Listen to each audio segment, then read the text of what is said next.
prendre un sujet, notre sujet de la fois passée. Nous allons le terminer aujourd'hui. Comme je vous avais dit, l'autre fois, je l'avais fait éclater en deux tomes, premier tome, deuxième tome, disons première partie et deuxième partie. C'était pour ne pas vous garder trop longtemps.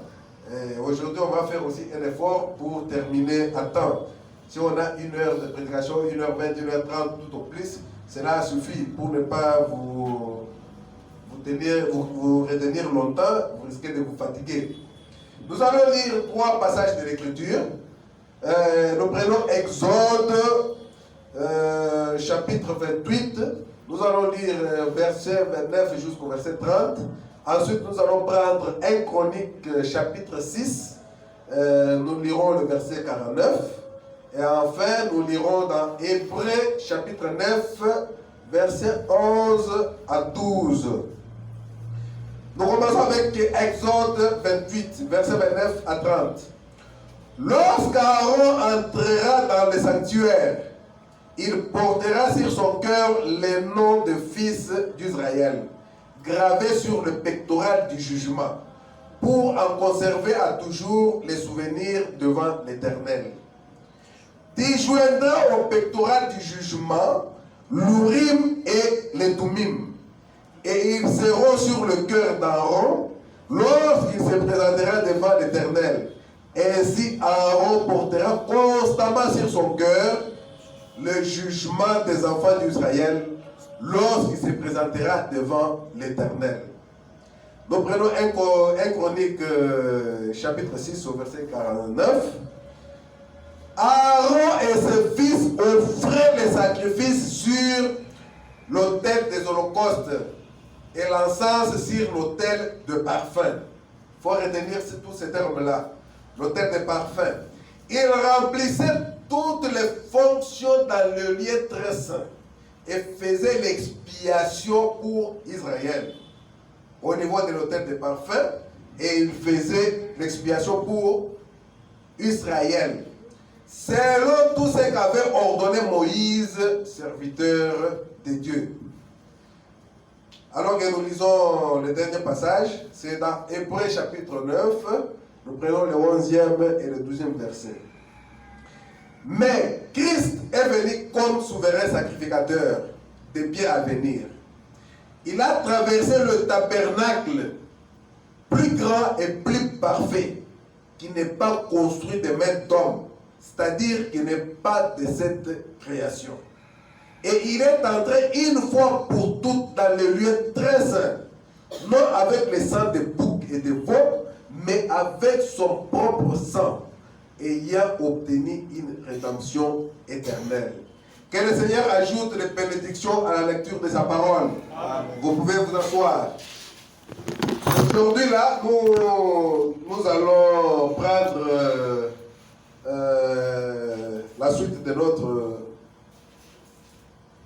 prédication de la fois passée. La fois passée, nous avons parlé sur l'Urim et le Thummim sur le pectoral d'Aaron aujourd'hui. Et là, c'était la première partie. Aujourd'hui, c'est la deuxième partie et puis on clôture avec ça. C'est long, mais j'ai essayé un peu de synthétiser. On va prendre l'essentiel aujourd'hui.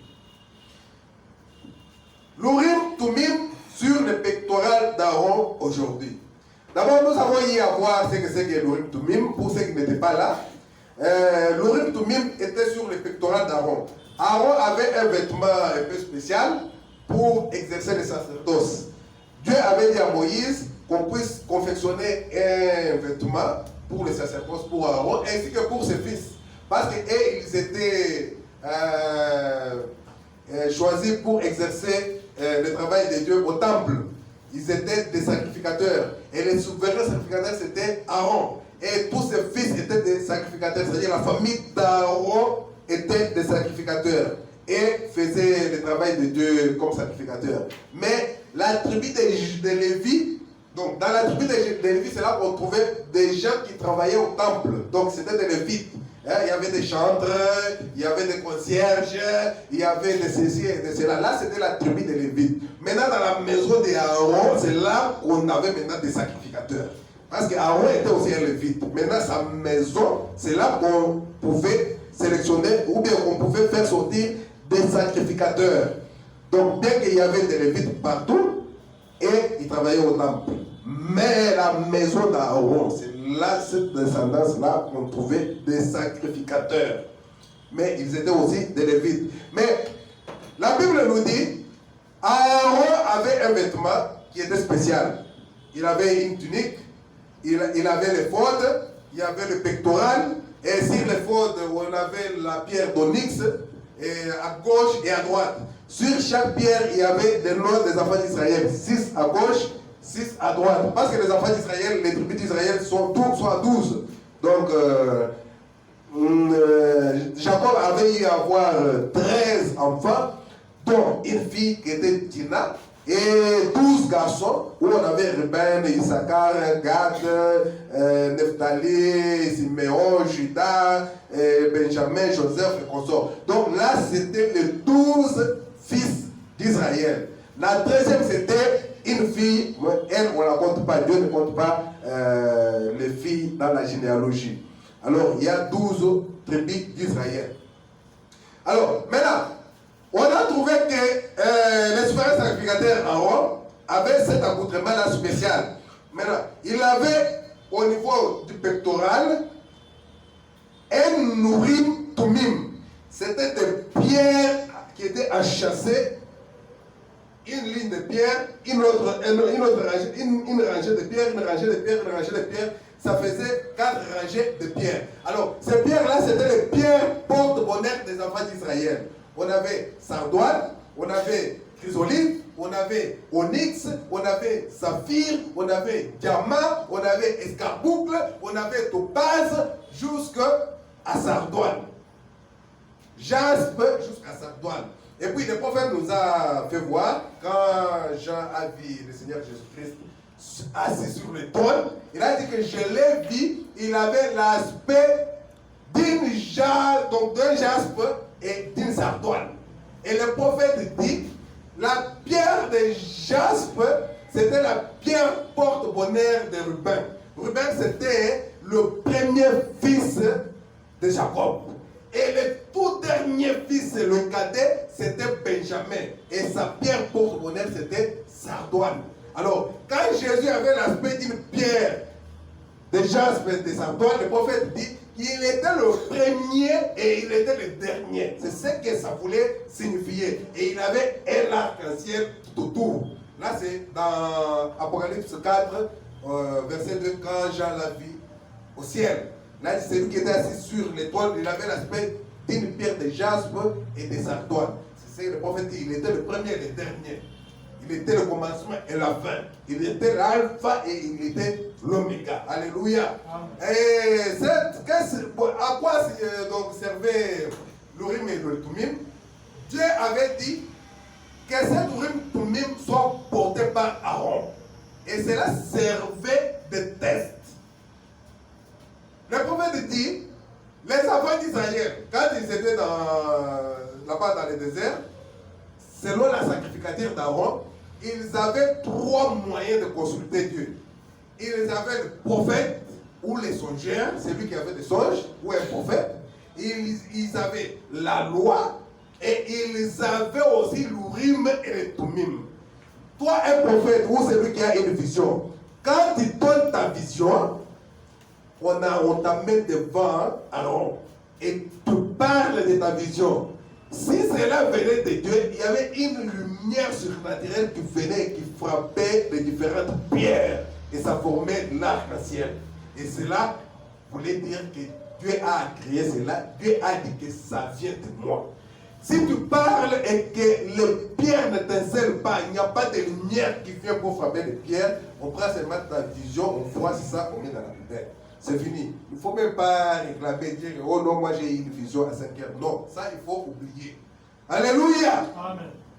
Alors, maintenant, ces pierres-là, chaque pierre représentait chacun des enfants d'Israël. C'était leur pierre porte-bonheur. Quand ils naissaient, les mamans juives quand il prononçait les paroles pendant le travail d'accouchement, et quand l'enfant là venait, c'était ces paroles-là qui suivaient l'enfant, et c'était la caractéristique que cet enfant-là devait porter. Et c'est ainsi que chaque enfant, quand il naissait, il avait une pierre porte-monnaie. Ce sont ces pierres-là qui se retrouvaient sur le pectoral d'Aaron. Et Aaron avait toutes ces pierres-là. Cela voulait dire qu'Aaron était le souverain sacrificateur de toutes les tribus. Chaque tribu se reconnaissait en Aaron parce qu'il voyait sa pierre de naissance au niveau du pectoral d'Aaron. Alléluia.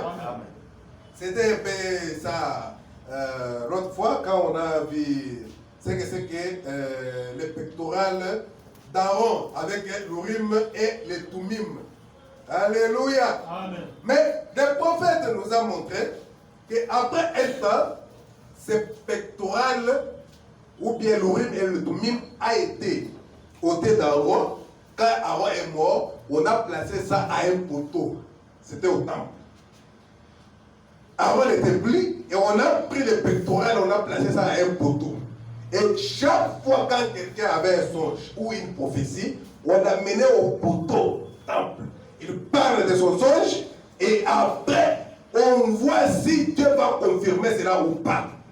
Et nous avions lu avec vous dans Samuel, dans 1 Samuel, quand le roi Saoul voulait aller à la guerre, il a vu l'armée des Philistins et tout ça. Samuel était déjà mort. Comme il pouvait soit consulter Dieu par le prophète, il n'y avait plus de prophète, Samuel était mort, et il n'y avait pas de songe, il n'a même pas eu un petit songe, même pas un rêve, même pas un petit cauchemar. Donc, il est allé au temple pour demander à Dieu devant l'Urim Tumim, est-ce que dois-je aller combattre les Philistins, oui ou non? La Bible dit, l'Urim Tumim n'a pas répondu. C'est ainsi que Saoul s'est dirigé vers la Dame d'Or, donc une sorcière, donc un Bikoud, il a un médium, une dizaine de bonnes aventures, alors que c'était interdit d'aller voir les Bikoud, les gens qui évoquaient les morts. Mais comme il était coincé de tous côtés, Saoul est allé voir cette femme-là. Et cette femme-là a appelé l'esprit de Samuel. Et Samuel a demandé à Saoul, pourquoi tu me déranges dans mon repos? Alléluia. Et il lui a dit, aujourd'hui même, tu seras avec moi ici. Tu vas mourir. Alléluia. Il est parti à la guerre et il est mort. Saoul était mort. Et le prophète dit, l'Urim Tumim a été ôté avec la mort de Jésus-Christ. C'est ça que nous avons vu l'autre fois. Et aujourd'hui, le Urim Tumim, c'est la Bible. Écoutez d'abord ce que le prophète nous dit. Quel que soit ce que toi tu peux nous dire, ce qui compte, c'est ce que le prophète dit. Que tu sois prédicateur, que tu sois, je ne sais pas qui, évangéliste, apôtre, pasteur, ce que tu dois dire doit être ainsi dit le Seigneur. Et cela doit se refléter dans la Bible. Amen. Alléluia. Et aujourd'hui, nous allons voir comment on doit voir ce que la personne a dit au travers de la Bible. Le prophète dit dans sa parole, c'est prêché le 15 janvier 1957. Il dit ceci. Au paragraphe 63, une vision doit être en accord avec la parole de Dieu. Un prédicateur doit être en accord avec la parole de Dieu. Peu importe ce que nous pensons, ce que nous sommes, les réactions qu'il y a dans le pays, la foule ou je ne sais quoi, nous devons nous aligner sur la parole de Dieu. Et le prophète dit, et c'est la cause que je défendis. Donc, le prophète a combattu pour que la parole de Dieu trouve toujours sa place. Il dit que c'est la cause même que je défendis. Alléluia.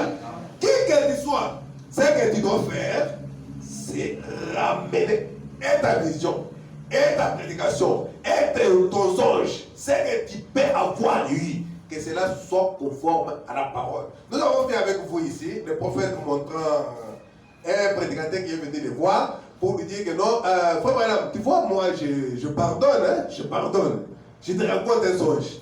Et Dieu m'a montré dans un songe, ma femme est allée avec un autre homme, et puis ensuite il est revenu encore vers moi. Il m'a demandé, Victor, est-ce que tu peux me pardonner? J'ai dit, oui, je te pardonne.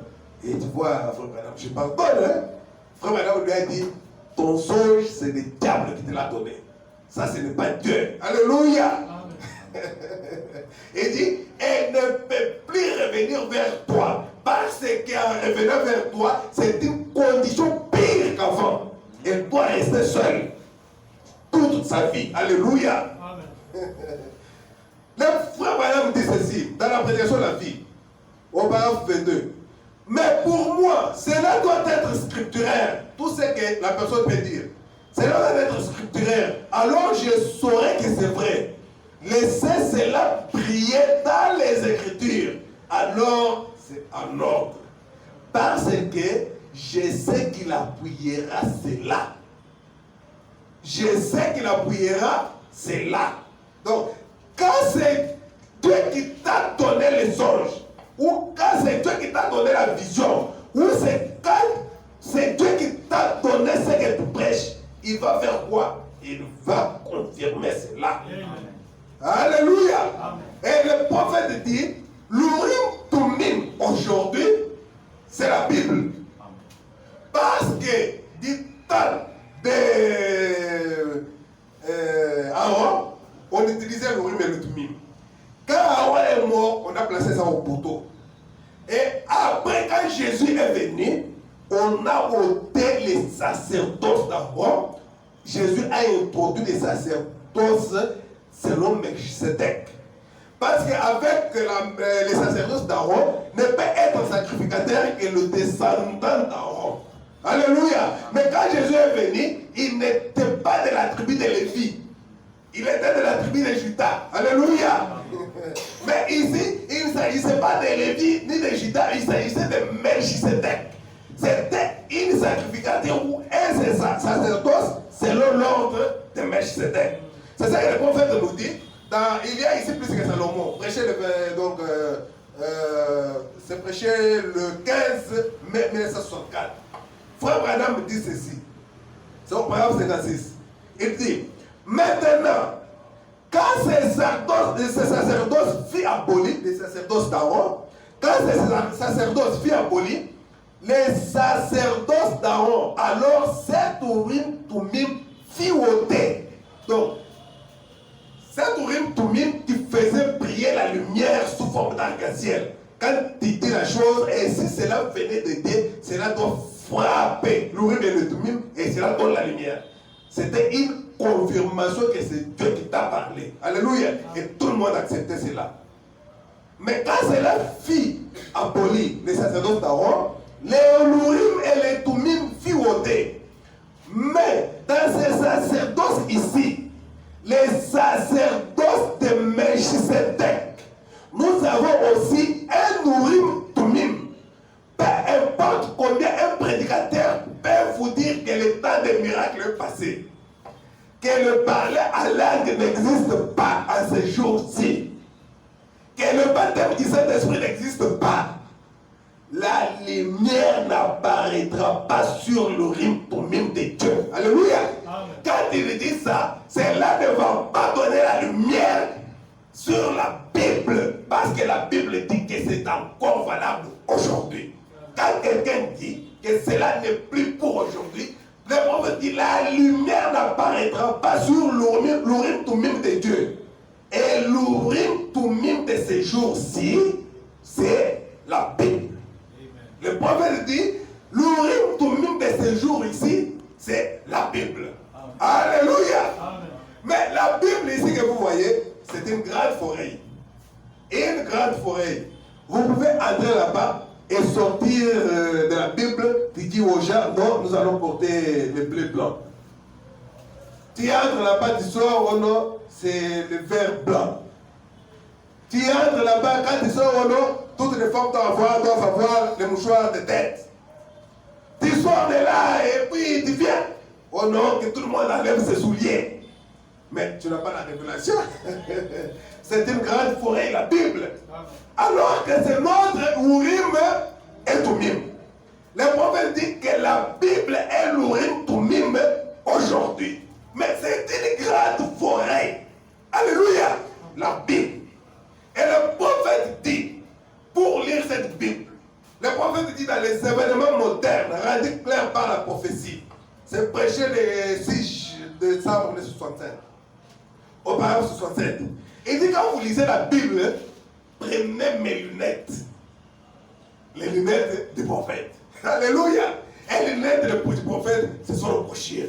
Pour comprendre la Bible, il faut lire le prophète. Frère Branham dit au paragraphe 67, mais, voyez, alors que Dieu confirmait exactement ce qu'il avait promis, il parle des Juifs qui attendaient le Messie.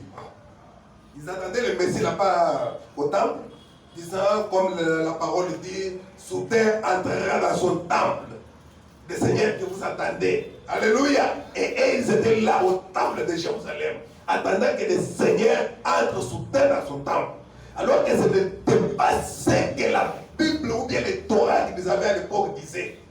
Il fallait un prophète pour leur dire que voilà, j'ai vu le ciel s'ouvrir et le Saint-Esprit descendre sous forme d'une colombe et se poser sur lui et dire que celui-ci est mon fils, en qui je prends plaisir de demeurer. Là, c'était Jean-Baptiste qui donnait l'interprétation du Seigneur entrant soudainement dans son temple.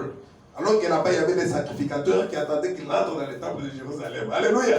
Et le prophète dit, au paragraphe 67, mais voyez-vous, alors que Dieu confirmait exactement ce qu'il avait promis, et c'était imaginé que Jésus était censé venir d'une façon distinguée. Je vais dire le Messie. Le Messie devait venir directement à leur groupe. C'est comme ça qu'il passait. Sinon, il n'était pas le Messie. Eh bien, aujourd'hui, c'est pratiquement le cas. Si vous ne regardez pas avec mes lunettes, vous ne voyez rien du tout. Alléluia. Frère Branham dit, si vous ne regardez pas avec mes lunettes, vous ne voyez rien du tout. Mais où sont les lunettes du prophète? Les lunettes du prophète, ce sont les prédications qu'il a prêchées. Alléluia. C'est avec ces prédications que nous pouvons avoir l'interprétation correcte et parfaite de la Bible, qui est notre Urim Tumim. Sinon, tu vas entrer là-bas, tu sors avec autre chose. Et il dit, si vous ne regardez pas avec mes lunettes, vous ne voyez rien du tout. Voyez, il en est exactement ainsi. C'est vrai, nous n'aimons pas dire cela, mais c'est la stricte vérité. Le prophète dit, nous n'aimons pas dire cela, mais c'est ça la vérité. Il sait contenir, que je dise ou que... Laisse-moi que je vous dise. Si vous ne regardez pas avec mes lunettes, vous ne verrez rien. Alléluia. Amen. On n'aime pas dire ça, mais c'est l'exacte vérité. Là, c'est le vrai madame. Alléluia. Aujourd'hui, nous voulons voir notre Urim Tumim, qui est la Bible, au travers des lunettes du prophète. Nous allons prendre les lunettes du prophète. Dans la Bible, on nous parle de l'oiseau tacheté. Cet oiseau tacheté, on prenait deux oiseaux, on coupait la tête du premier oiseau et les sang du premier oiseau, on aspergeait ça sur l'oiseau qui était resté vivant, sur sa compagne. Donc il y avait deux oiseaux, le mâle et la femelle. On coupait la tête du mâle et puis on prenait le sang, on mettait sur la femelle et on laissait la femelle partir. Alléluia. Et cet oiseau-là devenait maintenant tacheté de sang. Alléluia. Nous allons prendre les lunettes du prophète pour voir. Nous sommes dans notre Urim et le Tumim. Ne vous perdez pas, nous sommes dans les Urim et Tumim. Frère Branham dit en confirmant sa parole, prêché le 16 août 1964. Ici chez nous, c'est le prophète a dit. Nous n'avons pas d'autres messages à donner, nous n'avons pas d'autres explications à donner que répéter le prophète. Alléluia. Il a dit répétez seulement ce que moi j'ai dit. Confirmant sa parole, prêché le 16 août 1964, paragraphe 231. Frère Madame dit, souvenez-vous que faisait-on de l'oiseau? Quand représentait l'oiseau tacheté? On va lire ça dans la Bible ici. On en prenait deux. L'un était tué, son compagnon, et on déversait le sang sur l'autre. Et c'était pour la purification de la lèpre, donc du péché. Et les taches de sang, hein, c'est lui sur qui on avait mis le sang de l'autre. Et les taches de sang, et il criait Saint, Saint, Saint est le Seigneur. Et c'était notre compagnon Jésus-Christ qui a été tué. Et son sang est sur nous, criant Saint, Saint, Saint est le Seigneur. Alléluia. Amen. Et ça, c'était pour faire quoi? Pour faire l'expiation. Nous allons lire. C'était pour faire l'expiation. Alors que dans les lieux, donc dans le tabernacle du désert, quand le souverain sacrificateur entrait, quand Hawa entrait, il avait tout son vêtement qu'on avait cousu là avec l'urim et tout. Il était vraiment vêtu comme un souverain sacrificateur. Et il entrait dans le lieu très saint. Et le souverain sacrificateur, quand il entrait dans le lieu très saint, il entrait là une fois par an. C'était pour le péché du peuple, pour obtenir l'expiation de cela. Et pendant qu'il entrait, il avait des clochettes. Chaque fois qu'il faisait le pas, ça résonnait Saint, Saint, Saint est l'Éternel. Saint, Saint, Saint est l'Éternel. Nous allons lire, vous allez voir, quand il entrait, vous vous rappelez de notre trône sur les propitiatoires. Alors, c'était sur le propitiatoire qu'il aspergeait le sang. Il aspergeait le sang 7 fois. Alléluia.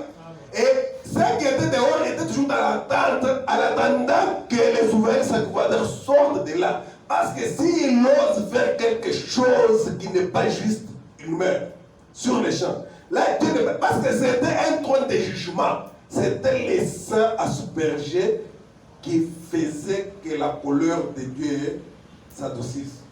Alors, si les souverains sacrificateurs sortent de là, alors tout le peuple crie, ils sont dans la joie. Pourquoi? Il est entré là-bas, intercéder pour le peuple. Alléluia. Versant le sang pour l'expiation, les pardons de péché. Et il entrait une fois là.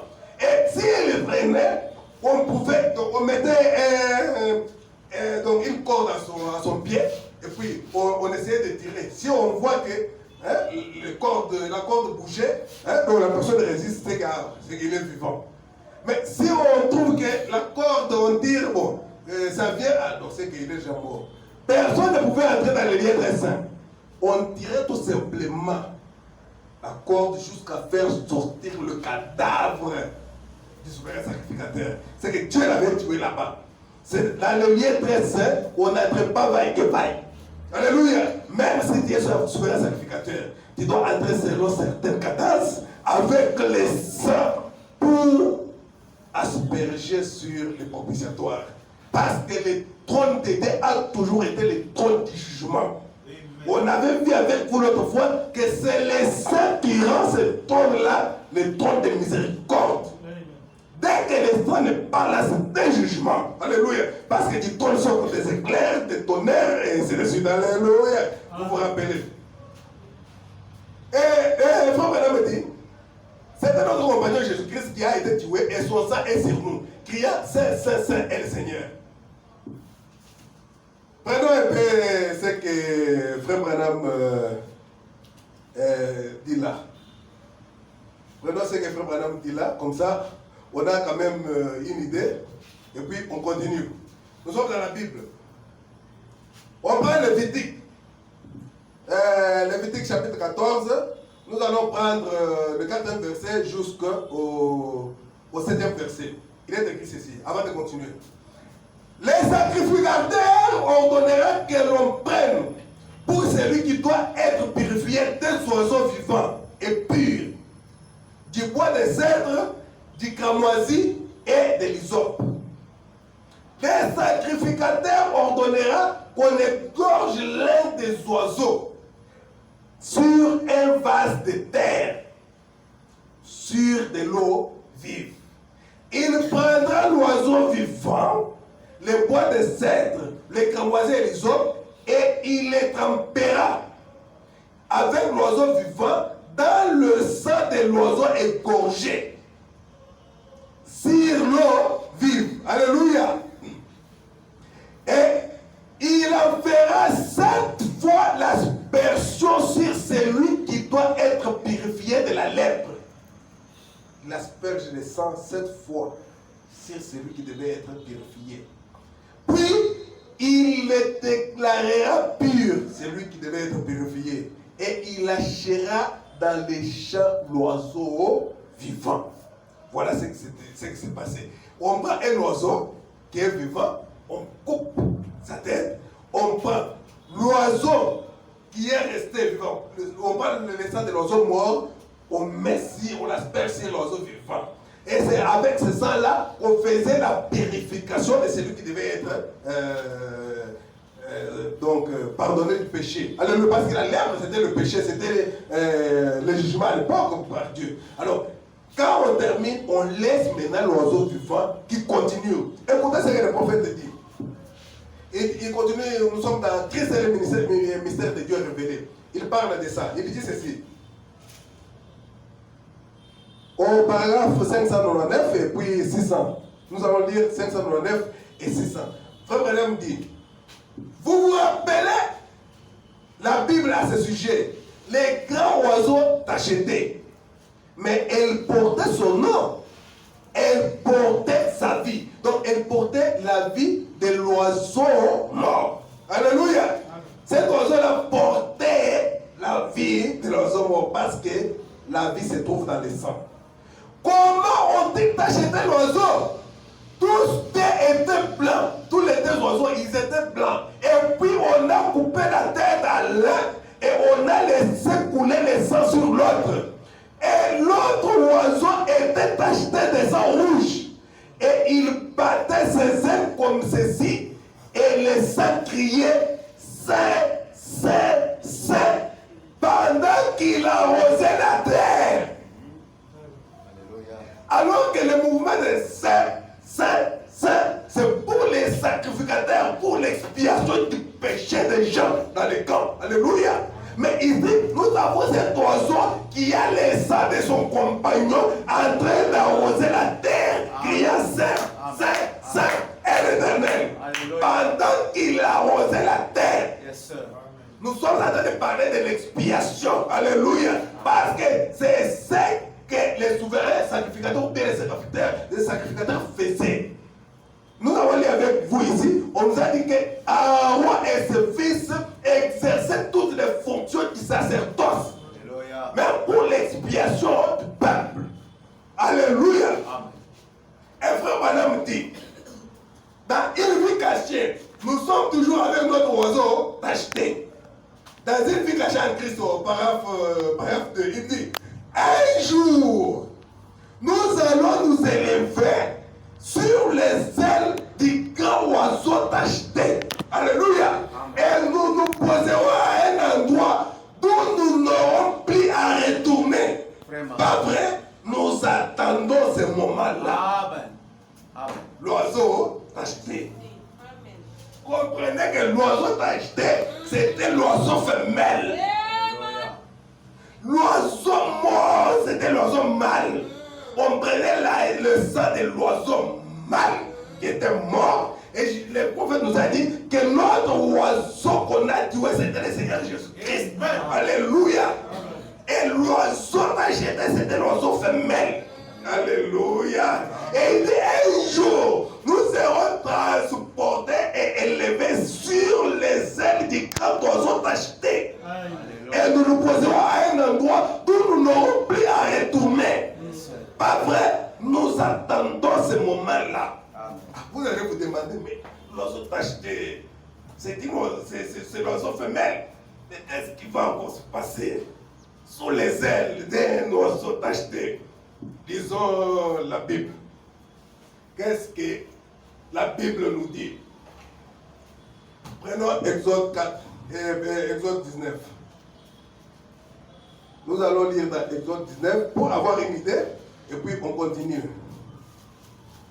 Exode chapitre 19, nous lirons seulement le verset 4.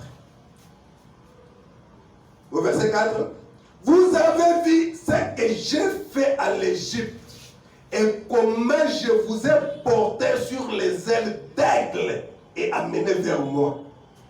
Donc c'est que les enfants d'Israël depuis l'Égypte, Dieu les a transportés sur les ailes d'aigle. Alléluia. Alléluia. Amen. Et nous serons transportés sur les ailes d'oiseaux tachetés qui parcourent la terre en train d'arroser. Alléluia. Amen. Écoutez le prophète Osée. Qu'est-ce que Osée nous dit? Alléluia. Qu'est-ce que Osée nous dit ici là? C'est un petit livre dans l'Ancien Testament. Je cherche le prophète Osée. Au chapitre 12, il dit ceci. Chapitre 12, verset 14. Par un prophète, l'Éternel fit monter Israël hors d'Égypte. Alléluia. Et par un prophète, Israël fit garder. Amen. Dieu dit à Israël, je vous ai fait sortir de l'Égypte sur les ailes d'un aigle. Amen. Pour celui qui ne comprend pas, il faut un prophète pour interpréter ce que Dieu a dit aux enfants d'Israël. Et aux Égyptiens, il interprète, il dit, c'était un prophète. Par un prophète, il les a fait sortir. Amen. Et par un prophète, il les a gardés. Amen. Alléluia. Amen. Nous serons enlevés sur les ailes du grand oiseau tacheté. Tacheté par quoi? Par les sangs de l'oiseau mâle qui a été tué. Amen. Alléluia. Amen. C'est pas fini. Lisons ceci aussi pour avoir une idée. Parce que nous serons transportés sur les ailes d'un oiseau. Mais quel oiseau? Prenons Malachie 4. Depuis le premier verset, il dit, voici le jour vient, ardent comme une fournaise. Tous les hautains et tous les méchants seront comme du chaume. Les jours qui viennent les embrasera, dit l'Éternel des armées. Il ne leur laissera ni racine ni rameau. Mais pour vous qui craignez mon nom, s'élèvera le soleil de la justice. Amen. Et la guérison sera sous ses ailes. Alléluia. Amen. Les ailes. Les ailes sur lesquelles nous serons enlevés. Alléluia. Et la guérison sera sous ses ailes. Vous sortirez et vous sauterez comme les voies d'une table. Et vous foulerez les méchants, car ils seront comme de la cendre sous la plante de vos pieds. Au jour que je prépare, dit l'Éternel des armées. Là, c'est dans les milléniums. Alléluia. Amen. Ils seront comme de la cendre sous la plante de nos pieds. C'est quand cette terre sera purifiée que l'épouse et l'époux entreront pour les milléniums. Amen. J'aimerais ce que le prophète dit. On a compris que les ailes d'aigle dont le Seigneur parlait, il s'agissait de Moïse. Il les a fait sortir de l'Égypte. Il a dit, je vous ai fait sortir de l'Égypte sur les ailes d'un aigle. Et le prophète dit dans une vie cachée en Christ, au paragraphe 2, nous avons lu, un jour, nous allons nous élever sur les ailes du grand oiseau tacheté. Alléluia. Et nous nous poserons à un endroit d'où nous n'aurons plus à retourner. Alléluia. Amen. Nous attendons ce moment-là. Alléluia. Amen. Nous attendons ce moment-là. L'oiseau tacheté.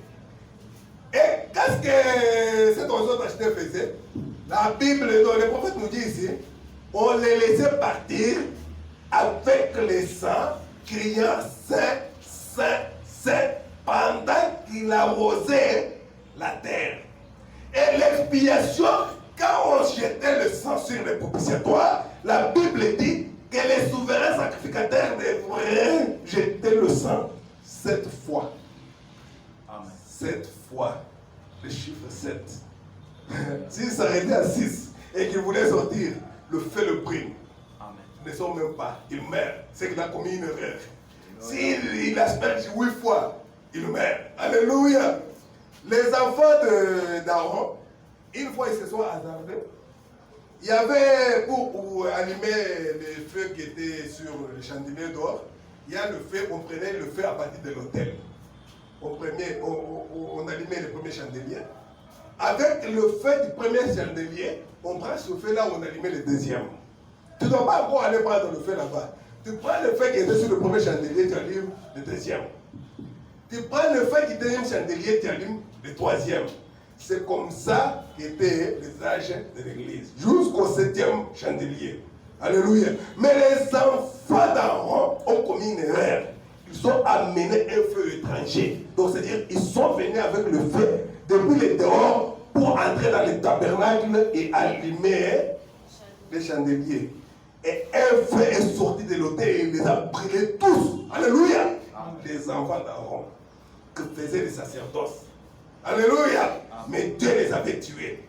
Et on devait asperger le sang 7 fois. Alors que notre oiseau tacheté va avec le sang. Amen.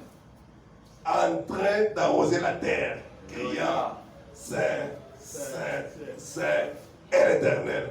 Et frère madame dit, soyez certains de Dieu. Au bas de 75, il dit ceci. Oh, je me sens comme un saint exalté. Amen. J'ai envie de crier. Si c'est ce qu'il faut pour servir Dieu, alors laissez-moi le faire. Amen. J'ai navigué sur les 7 océans. J'ai fait le tour du monde 7 fois. Alléluia. Amen. J'ai fait le tour du monde 7 fois. Amen. L'oiseau tacheté. Amen. Alléluia. Amen. En train d'arroser la terre. Gloire à Dieu. Avec le sang. Amen. 7 fois. Gloire à Dieu. Alléluia. Amen. Nous serons enlevés sous les ailes de l'oiseau tacheté. Alléluia. Ainsi dit William Marion Branham. Et nous les croyons comme Amen. Ça. Il a dit que l'oiseau tacheté, c'était l'oiseau femelle. Alléluia. Les sang qu'il avait, c'était le sang de l'oiseau mâle. Alléluia. Qui était tué. Et l'oiseau mâle, c'est notre Seigneur Jésus-Christ. Amen. Et nous serons enlevés sur les ailes de l'oiseau tacheté. Alléluia. Amen. Je pense que vous croyez aussi la même chose. Amen. Parce que c'est le prophète qui l'a dit. Et nous croyons. Amen. Et pour le faire, Dieu était en train de chercher qui pouvait faire ce travail-là. Depuis la chute d'Adam, Dieu était en train de chercher qui pouvait faire ce travail. Parce que c'est un travail lié à la rédemption. Le sang, c'est ce qui fait l'expiation. Amen. Alléluia. Amen. Mais qui pouvait faire ce travail? Qui pouvait le faire? Frère Valère me dit ceci. C'est dans la prédication, le temps de la moisson. Nous allons prendre à partir du paragraphe 123. Frère Valère me dit ceci. Alors, Dieu, après la chute d'Adam, Dieu a continué à chercher dans sa création un homme qui vivrait chaque parole. Amen. Maintenant, écoutez, il a essayé de trouver cela, c'est-à-dire vivre la parole de son âge. Amen. Amen. Vivre la parole de son âge. Dieu est en train de chercher depuis Adam. Alléluia. Un homme qui pouvait vivre sa parole. Amen. Et il dit, vivre la parole de son âge. Amen. Alors un prophète, le prophète dit, n'est pas seulement un voyant, Alléluia. Mais c'est un révélateur de la parole écrite dans sa propre vie. Alléluia. Amen. Et qui peut vivre cette parole-là?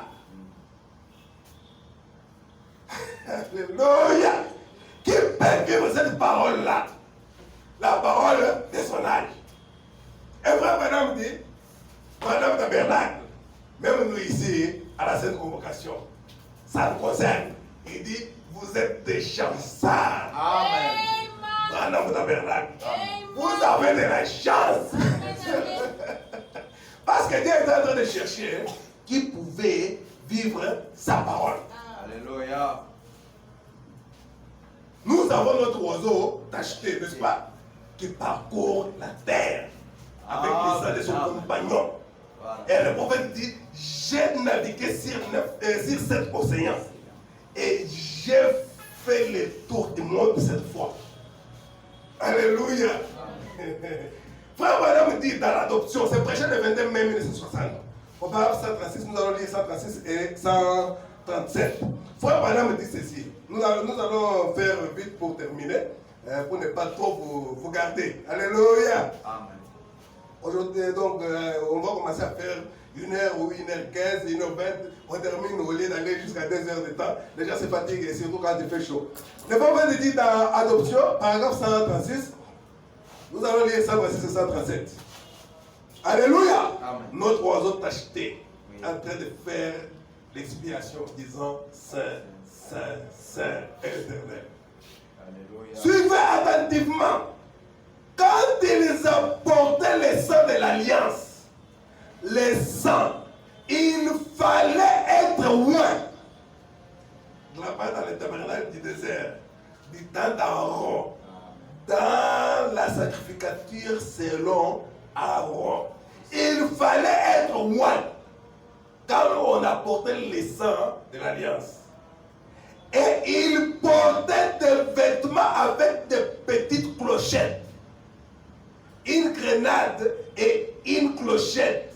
Et cet homme devait marcher de manière à ce que chaque fois qu'il déplaçait la jambe, qu'il se déplaçait comme ceci pour faire un pas et résonner de la musique.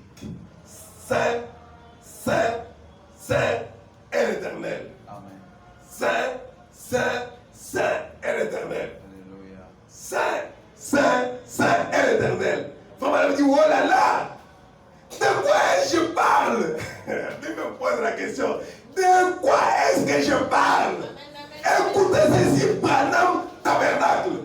Vous avez eu votre chance, alléluia. Amen. Il faut qu'un homme ait été loin du Saint-Esprit pour être adopté dans la famille de Dieu, pour être placé dans sa position par le Père et établi à son service ici, avec un but à atteindre dans sa vie, où c'est à quoi Dieu l'a appelé. Sa marche doit être sainte, sainte, sainte et l'éternel. Alléluia. Il dit, Branham Tabernacle, vous avez de la chance. Alléluia. Parce que Dieu est en train de chercher qui pouvait vivre chaque parole de son temps, de son âge. Alléluia. Et il dit ici, vous avez de la chance, Branham Tabernacle. Parce que vous avez eu une fois un homme qui a été loin. Parce qu'il dit, suivez attentivement, quand ils apportaient les sangs de l'alliance, les sangs, il fallait être loin.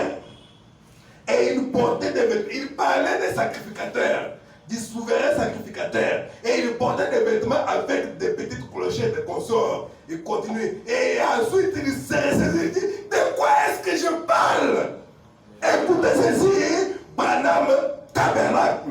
Vous avez eu votre chance de voir quelqu'un qui pouvait vivre toute la parole avec une marche qui faisait Saint, Saint, Saint est l'Éternel. Et c'était l'oiseau tacheté faisant 7 fois le tour du monde. Alléluia. Amen. Faisant 7 fois le tour du monde. Et qu'est-ce que cet oiseau faisait? Il faisait l'expiation. Amen. Écoutez ce que le frère Branham nous dit. Nous n'avons pas un autre message à donner aux gens. Le message que nous avons, c'est répéter seulement ce que dit le prophète. Amen. achetés, comme les souverains sacrificateurs, hein, ils faisaient l'expiation. Et cette expiation, c'est ce que le 7e ange a fait. Amen. Et nous allons voir cela. Alléluia. Amen. C'est ce que le 7e ange a fait. Écoutez, frère Branham, il dit ceci. La fête des trompettes. N'oubliez pas notre oiseau acheté. La fête des trompettes. Nous allons lire le paragraphe 199 et paragraphe 201. Alléluia. J'ai dit que nous n'allons pas beaucoup traîner. Et puis nous allons prendre 2 ou 3 témoignages pour voir ce que Dieu a fait avec l'Urim Tumim aujourd'hui. Alléluia. Amen. Dans l'appel d'Apocalypse 11, leur ministère, ce sera le ministère de Moïse et Élie. Là, dans Apocalypse 11, là. Les 2 témoins qui seront chez les Juifs. C'est ce que le prophète dit. Ça sera le ministère de Moïse et Élie, qui appelleront Israël à sortir des traditions judaïques. Alléluia. Exactement comme le message du 7e ange a appelé l'épouse à sortir des traditions pentecôtistes. Amen. Souvenez-vous, Moïse et Élie doivent appeler Israël à abandonner l'ancienne expiation des boucs et des taureaux. Alléluia. À abandonner quoi? L'ancienne expiation. C'est cette expiation-là, quand les souverains sacrificateurs entraient dans les lieux très saints, il aspergeait des sang sur les propitiatoires. Parce que Dieu avait dit à Moïse, je te rencontrerai sur le propitiatoire, là où les 2 anges ont les ailes. Amen. Et le prophète dit, c'est là que Dieu avait placé son trône dans le désert. Amen. Parce qu'il voulait vivre parmi son peuple. Alléluia. Amen. Et le trône a toujours été un trône de jugement. C'est pourquoi il fallait toujours le sang chaque fois pour asperger le sang et obtenir l'expiation. Amen. Et quand les souverains sacrificateurs sortaient, les cas étaient dans la joie que leurs péchés ont été pardonnés. C'est-à-dire, les souverains sacrificateurs entraient là-bas, là où il y avait les trônes, pour intercéder pour le peuple. Amen. Avec les saints. Amen. L'alliance. Alléluia. Amen. Souvenez-vous, Moïse et Élie doivent appeler Israël à abandonner l'ancienne expiation de l'agneau, les brebis, les sangs de boucs, les sacrifices, pour se tourner vers les vrais sacrifices vivants, vers la parole. Amen. Et le message du 7e ange. Alléluia. Sous la même trompette. Alléluia. Exactement la même chose en tout point. Amen. Le même son. C'est pourquoi appeler les gens, l'épouse, à sortir de la tradition pentecôtiste et des traditions du monde pour se tourner vers la véritable expiation. Amen. Qu'est-ce que le 7e ange fait? Il fait tourner les gens vers la véritable expiation. Amen. L'oiseau tacheté. Alléluia. Parcourant la terre. Très bien, très bien. Alléluia. Amen. Réclame l'expiation de criant quoi? Grâce. Saint. L'expiation pour le peuple. Alléluia. Je fais 7 fois le tour du monde. L'oiseau tacheté, c'était l'oiseau femelle. Et c'était le sang de l'oiseau mâle qui était sur l'oiseau tacheté. Alléluia. Et un jour, sur les ailes de l'oiseau tacheté, nous irons, comme Israël a été transporté sur les ailes d'un aigle, qui était Moïse. Alléluia. Nous irons sur les ailes de l'oiseau tacheté. Alléluia. Amen. Merci Seigneur. Il lui dit, appelez les gens, l'épouse, à sortir de la région pentecôtiste et de la région du monde pour se tourner vers la véritable expiation. La parole. Amen. Christ, personnifié dans sa parole ici, faite chair parmi nous. Amen. Voilà l'expiation. Alléluia. Amen. Merci Seigneur. Alléluia. Amen. L'oiseau acheté. Gloire à Dieu. sont achetés. Amen, amen, amen, amen. Criant Saint, Saint, Saint, est l'Éternel. Là, c'était le travail des souverains sacrificateurs. Amen. Alléluia. Amen. Prenons Apocalypse 8. Peut-être ce que le prophète a dit, ça ne dépasse pas là. Lisons chapitre 8 et nous revenons encore sur ce que le prophète a dit. Il dit ceci. Quand il ouvrit le 7e sceau, il y eut dans le ciel un silence d'environ une demi-heure. Et j'ai vu les 7 anges qui se tiennent devant Dieu. Et cette trompette leur firent donner. Alléluia. Et un autre ange vint et il s'étend sur l'autel ayant un accessoire d'or. Donc il fait la sacrificature. Yes, Alléluia, un sacrificateur. C'était un séraphin. Alléluia, cet ange. Et un autre ange vint et il s'étend sur l'autel ayant un accessoire d'or. On lui donnait beaucoup de parfums. Amen. Avec les offres, avec les prières de tous les saints sur l'autel d'or qui est devant les trônes. Qu'est-ce que cet ange faisait? Il avait l'ascensoir avec lui sur l'autel de parfums. Vous savez, quand vous entrez dans les lieux très saints, dans les lieux saints, avant d'aller dans les lieux très saints, passez par l'autel de parfums. Alléluia. C'est là. Alors maintenant, cet ange avait de l'ascensoir avec lui et il avait les prières des saints. C'était ces prières qui donnaient un parfum de bonne odeur quand c'est la montée vers Dieu. Alléluia. Écoutez ce que le prophète dit. Parce qu'ici, il s'agit de cet ange à qui on a donné des trompettes. Un autre Saint-Denis là, on lui a donné un ascensoir avec les prières des saints. Alléluia. Amen. Le frère Branham dit.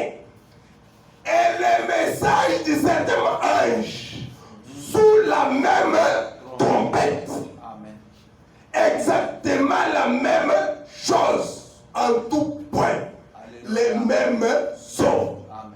C'est pourquoi appeler les gens, l'épouse, à sortir de la tradition pentecôtiste et de la tradition du monde pour se tourner vers la véritable expiation. Amen. La parole. Christ personnifié dans sa parole ici. Yes, sir. Faites chair parmi nous. Parmi nous. Amen. Alléluia. Amen. Qu'est-ce que les souverains sacrificateurs faisaient? Ils intercédaient pour le peuple. Amen. Et ils faisaient l'expiation. Expiation. Comme notre oiseau tacheté Amen. parcourait le monde en faisant Alléluia. l'expiation. Gloire à Dieu. Écoutez ce que le prophète dit dans la foi Qu'est-ce parfaite. qu'il dit, les prophètes? Paragraphe 218 et 219. Alléluia. Écoutez, le grand médecin qui est ici a dit, voici les miracles qui accompagneront ceux qui auront crié. S'ils imposent les mains aux malades, les malades seront guéris. Et si vous dites à cette montagne, ôte-toi de là. Et si vous ne doutez pas dans votre cœur, mais vous croyez. Il dit ceci. S'il peut créer des écureuils Alléluia. qui ne peuvent croire en aucun cas et n'en ont la faculté, c'est ma propre foi qui sort et fait cela. Amen. Ma foi dans ce qu'il m'a poussé de demander. S'il peut m'élever en amenant ma foi ici en haut, Alléluia. même pour les gens, Même pour les gens. s'il peut m'élever en Alléluia. amenant ma foi ici en haut, même pour les gens, Même pour les gens. ma foi élevée pour les gens. Alléluia. Amen. Même si eux ne peuvent grimper jusqu'à ce cadre-là, s'ils n'y arrivent pas, ils peuvent utiliser ma foi. Amen. Vous savez ce qui est dans le roi qui attendait les souverains sacrificateurs? Ils avaient foi dans les souverains sacrificateurs. Ils n'avaient rien à faire. Ils étaient là, ils attendaient seulement. Oh, nous attendons qu'ils sortent. Dès qu'ils voyaient seulement les souverains sacrificateurs faire les rideaux comme ça, ils sont. Pourquoi? Ils avaient foi dans les souverains sacrificateurs. Et quand ils était là, il disait, oh Seigneur, écoute de prière de souverain sacrificateur. S'il meurt là-bas, le péché, en tout cas, ça... Ah, s'il voit seulement les souverains sacrificateurs sortir, ils sont tous dans la joie. Alléluia. Et ici, frère Madame dit, si il peut amener ma voix ici, même pour les gens, même si elle ne peut pas grimper jusqu'à ce cadre-là, s'il n'y arrive pas, il peut utiliser ma voix. Amen. Il peut me lever jusqu'à cette place. Alléluia. Et j'y monte pour vous. Alléluia. Amen, amen, amen. Je crois pour vous. Amen. Je parle pour vous. Oui, Seigneur. Je suis votre frère. Et en tant que votre frère, je m'étais là comme intercesseur. Et j'essaie de mon mieux de vous garder devant Dieu. Et je suis debout juste ici devant le trône blanc. Alléluia. Gloire à Dieu. Ne pouvez entrer Amen. au niveau où il y avait les trônes. C'était seulement les souverains sacrificateurs qui pouvaient entrer et intercéder pour les hommes. Alléluia. Mais celui-ci, c'était notre acheté qui a les sang des souverains sacrificateurs sur lui. Alléluia. Alléluia. Les souverains sacrificateurs ont été tués. Le sang a été répandu sur l'oiseau acheté. Alléluia. Il dit, et je suis debout ici devant le trône blanc maintenant, pointant mon doigt vers les sacrifices sanglants et déclarant par son nom que c'est fait. Cela doit arriver. Cela doit arriver. Vous savez que c'est la vérité. Amen. Et je sais que c'est arrivé. Et vous aussi, vous le savez. C'est vrai. Et amen. Alléluia. Amen. Si les gens ne peuvent pas croire, Dieu peut amener ma foi jusqu'à Amen, amen, amen. Je crois pour vous. Gloire à Dieu. Je monte pour vous. Amen. J'intercède pour vous. Ou devant les trônes blancs. Amen. Ces anges à qui on avait donné, l'ange à qui on avait donné là ce soir, c'était les anges qui étaient devant Dieu, les sept anges. Et à un autre, on lui a donné la s'asseoir avec les prières des saints. Amen. Alléluia. Amen. Gloire à Dieu. Alléluia. Amen. Et frère Madame continue, il dit dans la fête de trompette 201. La science l'a prouvé par des photos. Amen. L'église le sait. Le monde Alléluia. entier. Nous le savons fermement. Amen. Car il ne nous a jamais dit une seule chose. Parle, ainsi dit le Seigneur, qui n'est été la vérité. N'a-t-elle pas dit cela là-bas à la rivière? Comme Jean-Baptiste a été envoyé de même ce message. Comme Jean-Baptiste a été envoyé de même ce message. Alléluia. Notre problème, nous parlons de l'Urim Tumim.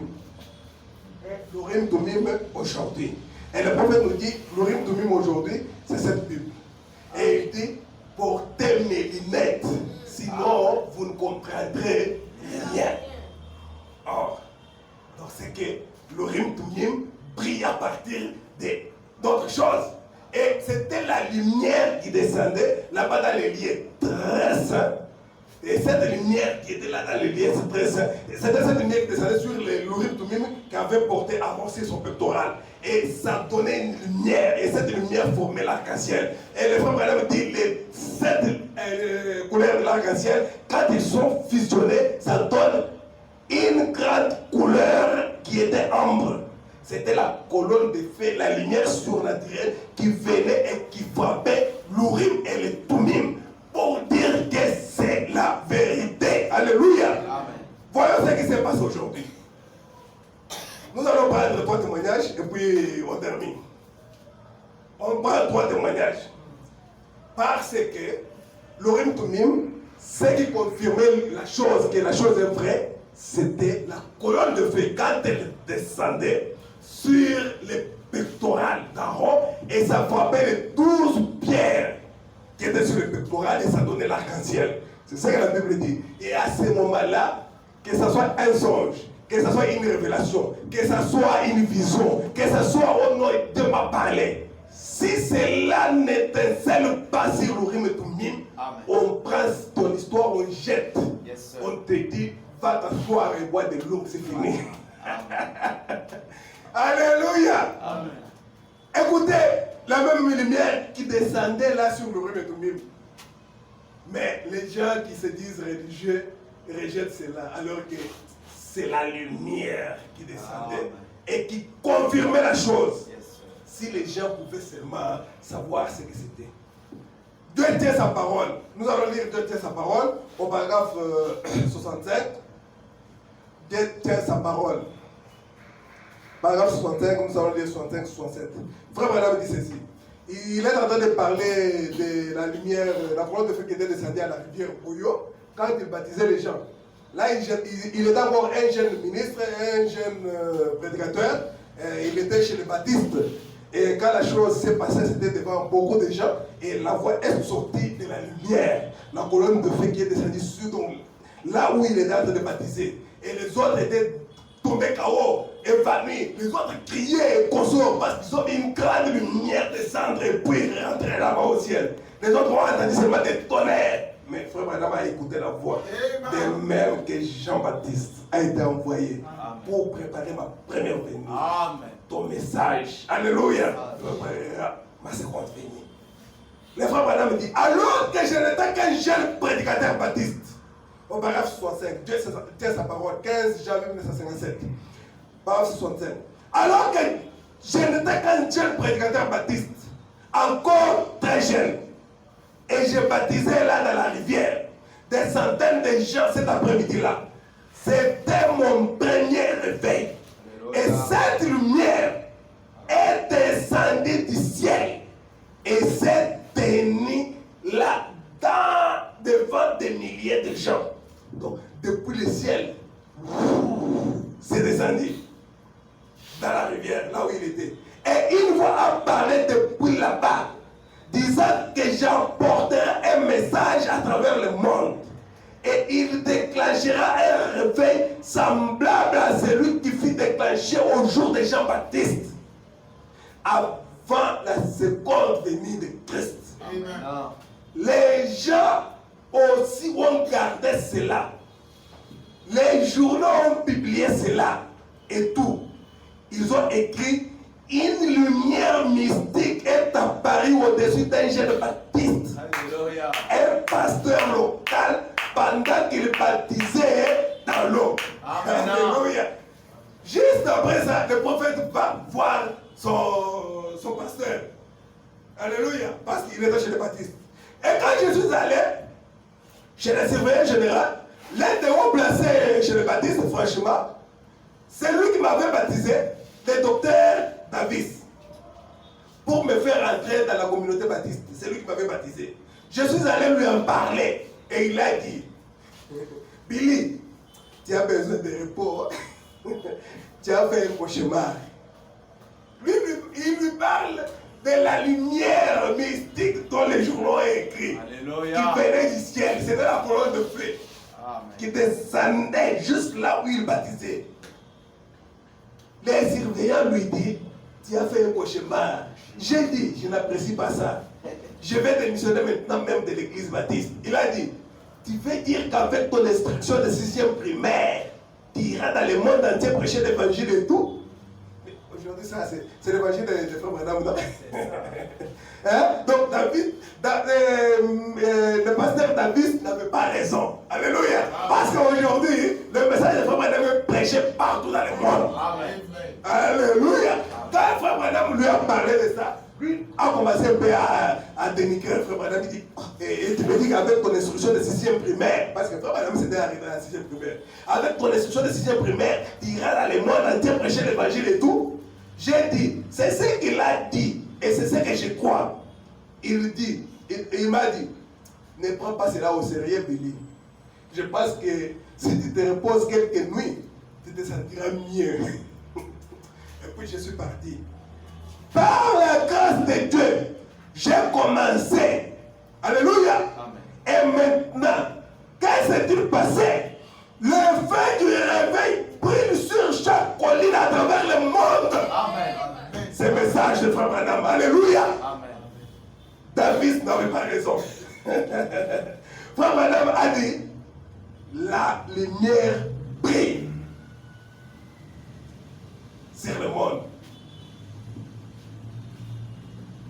Là, c'était quoi? C'était la même lumière qui descendait sur l'Urim et le Thummim et qui confirmait que la chose était vraie.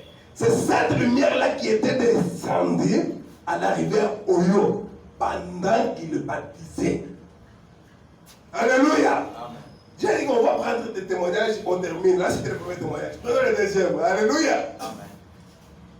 Frère Madame devrait prêcher sur le mariage et le divorce. Un sujet très, très, très capital. Alors, il ne devait dire que la vérité. Voyons ce qui se passe aux États-Unis, ce qui se passe dans le monde, comment les mariages, les gens se sont mariés, comment les gens ont divorcé, ils se sont remariés 2, 3, 4 fois, 5 fois, et ainsi de suite. Le frère Branham avait vraiment, il se disait, ah, ces gens ici même, mais je dois leur dire la vérité quand il a reçu la révélation sur le mariage et sur le divorce. Et pendant qu'il se posait des questions, Dieu lui a dit, va sur la montagne. Je vais te parler là-bas. Alléluia. C'est là qu'il recevra le pardon pour tout le monde sur le mariage et le divorce. Et il dira, dites à vos enfants de ne plus faire cela. Et allez tel que vous êtes, ne les refaites plus. Mais qu'est-ce qui s'était passé? Ici, notre problème, c'est la lumière qui descend pour confirmer la chose. La lumière qui descend sur l'Urim et le Thummim. Alléluia. Amen. Notre lumière sur l'Urim et le Thummim. Le mariage et le divorce. C'est prêché, c'est d'ailleurs le seul message sur le mariage et le divorce. 21 février 1965. Nous allons prendre le paragraphe 205, nous allons lire jusqu'à 209.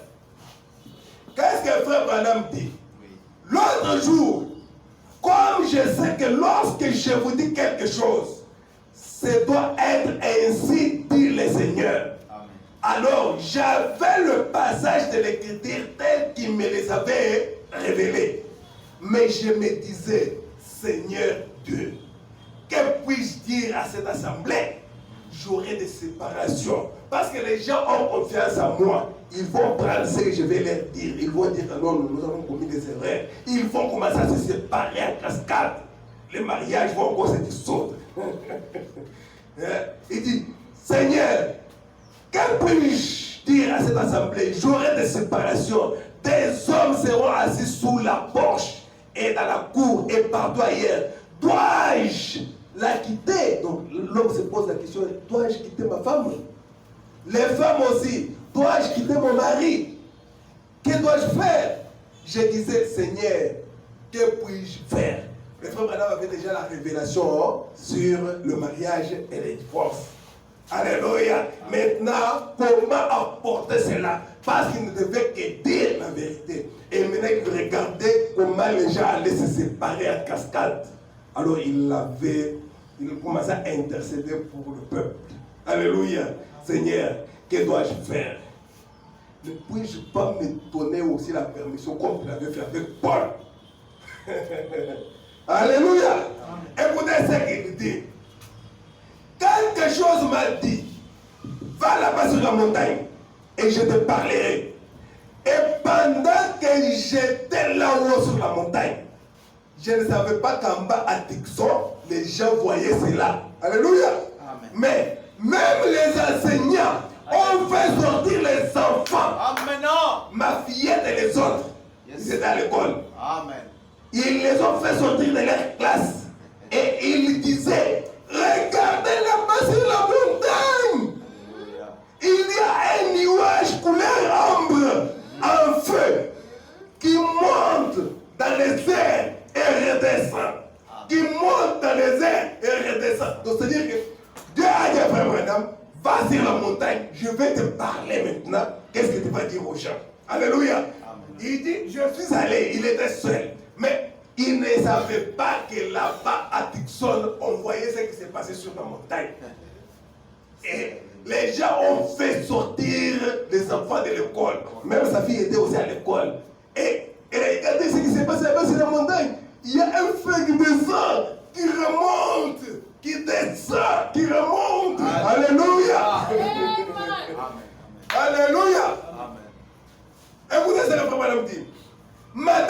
Evans était ici. Pendant qu'il parlait là, il demandait si Madame Evans était là pour donner le témoignage. Madame Evans était ici. Ronnie, êtes-vous ici? En revenant, je suis passé à la station-service. Oui. C'est jeune homme à côté de la station d'essence. Amen. La station d'essence de Evans, là-bas. Et avant que je ne sache ce que ce garçon allait dire, il m'a pris par surprise. Il a dit, frère Branham, Frère Branham. vous étiez là sur cette montagne, n'est-ce pas? Alléluia. Vous étiez là sur cette montagne, n'est-ce pas? Alléluia. Alléluia. Amen. Par Dieu. J'ai dit, que veux-tu dire, Romy? Non. Vous voyez, pour voir sa réaction. Bien des fois, quand il arrive des choses, on ne dit pas aux gens. Amen. Ce qu'il y a, c'est que vous voyez tant de choses arriver que ça devient quelque chose d'ordinaire pour vous. Amen. Voyez, je n'en parle pas du tout aux gens. J'ai dit, Ronnie, qu'est-ce que tu veux dire? Il a dit, je peux vous montrer l'endroit exact où vous vous trouviez. Amen. Il a dit, j'ai appelé maman et on est resté là à observer ces nuages suspendus là-haut qui montaient et descendaient. J'ai dit, ça ne peut qu'être frère Branham qui est là-haut. Alléluia. Ça ne peut qu'être frère Branham qui est là-haut. Amen. Amen. Ces nuages-là, sous forme de feu, sur la montagne là-bas. Frère Branham doit être sur cette montagne. Amen. Alléluia. Amen. C'est de la lumière confirmant la parole. Alléluia. Amen. C'était l'Urim Tumim pour aujourd'hui. Amen. Alléluia. Il dit, ça ne peut qu'être frère Branham qui est là-haut, quelque part. C'est Dieu qui lui parle. Amen. Voilà pour les gens qui connaissaient frère Branham. Amen. Amen. Amen. Amen. Quelque chose comme ça. Et ils ont fait sortir les enfants de l'école pour regarder. Regardez ces phénomènes-là. Ça monte. Ça descend, c'est comme dans tout noir. Et puis ça monte, ça s'évase. Oh, c'est quoi la machine à monter?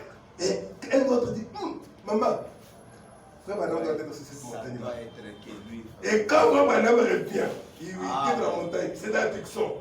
Il descend là, il arrive à la station-service, qu'on lui mette un peu d'essence.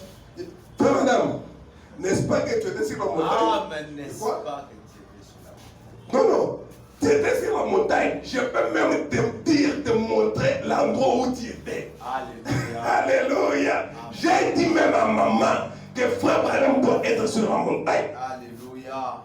C'est vrai. Alléluia. Amen. Et les gens de toute la ville ont vu cela. C'était une journée claire. Claire. Il n'y avait aucun nuage nulle part. Alléluia. Et ce gros nuage couleur ambre était suspendu là, descendant comme un entonnoir et remontant en s'évasant. Alléluia. Amen. La colonne de feu sur la montagne. Amen. Et les gens pouvaient voir ça. Alléluia. Alléluia. Amen. C'était l'Urim et le Tumim. La lumière qui descend et qui confirme que le message qui va venir, c'est la vérité. C'est moi. C'est ainsi dit le Seigneur. Gloire à Dieu. Alléluia. Amen. Nous allons parler de le dernier exemple. Sur le Urim et le Tumim.